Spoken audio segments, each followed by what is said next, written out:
dan jatuh cinta dengan Pontianak dan melahirkan kehidupan untuknya. Tetapi kerana kekuatan janin, ia tidak dapat menanggungnya dan kehidupan tergantung pada benang. Apa itu? Sekejap sahaja badan gadis itu berubah. Bukan sahaja sel yang rosak cepat sembuh, kulit kasar pun jadi flawless. Saat ini, Bella telah berjaya berubah daripada manusia kepada Pontianak untuk mengalu-alukan dia ke dalam kategori yang sama. Jadi semua orang menganjurkan pertandingan kekuatan. Namun begitu, Bella segera mencabar Pontianak yang paling kuat. Lelaki itu berazam untuk memenangi permainan pada mulanya, tetapi Bella menyedarkannya dengan cepat. Ia akan menjadi satu kesilapan besar untuk meremehkan dia. Seterusnya, Bella dengan mudah memecahkan batu itu menjadi kepingan. Kuasa yang kuat ini membolehkannya memahami semula dunia. Matanya dapat menangkap dengan tepat benang sari ratusan batu jauhnya. Malah air minuman labah-labah itu jelas kelihatan. Bella boleh terbang ratusan meter dalam satu lompatan. Bukan itu sahaja, walaupun anda menutup mata anda, dia dapat merasakan segala-galanya dalam jarak 500 meter.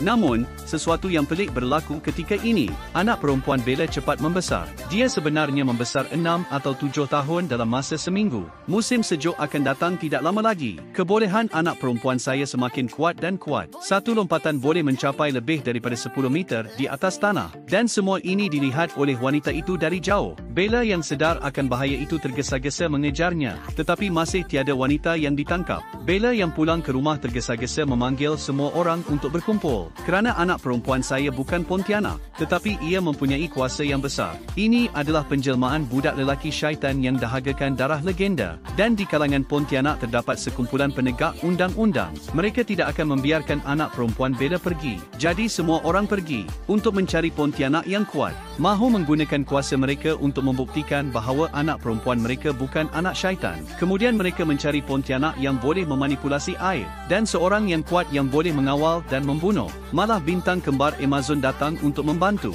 Kawan werewolf Belle pun sudi ikut. Kemudian semua orang bersatu, rancang untuk memujuk penguat kuasa undang-undang. Namun, tiba-tiba dua orang yang tidak dikenali datang melawat pada hari itu. Mereka adalah Pontianak yang bertaburan. Pada masa yang sama, dia membawa berita besar kepada semua orang. Skim Ellis, bos penguat kuasa. Ia bukan hanya tentang berurusan dengan budak-budak syaitan, tetapi mencari Pontianak yang berkuasa di mana-mana. Kalahkan mereka dan serap kebolehan masing-masing. Maksudnya, dia sengaja mengajak Bella dan yang lain berkumpul. Kemudian tangkap semua orang dalam satu gerakan, menjadi Pontianak yang paling berkuasa. Setelah memahami keseluruhan cerita, semua orang sebulat suara memutuskan untuk bersatu menentang Ellis. Pertempuran yang menentukan akan datang tidak lama lagi, sehingga kita benar-benar menghadapinya. Barulah semua orang tahu betapa berkuasanya penguat kuasa undang-undang. Kesemua mereka mempunyai kuasa yang paling berkuasa di dunia. Dan Ellis, ketua, lebih bertenang.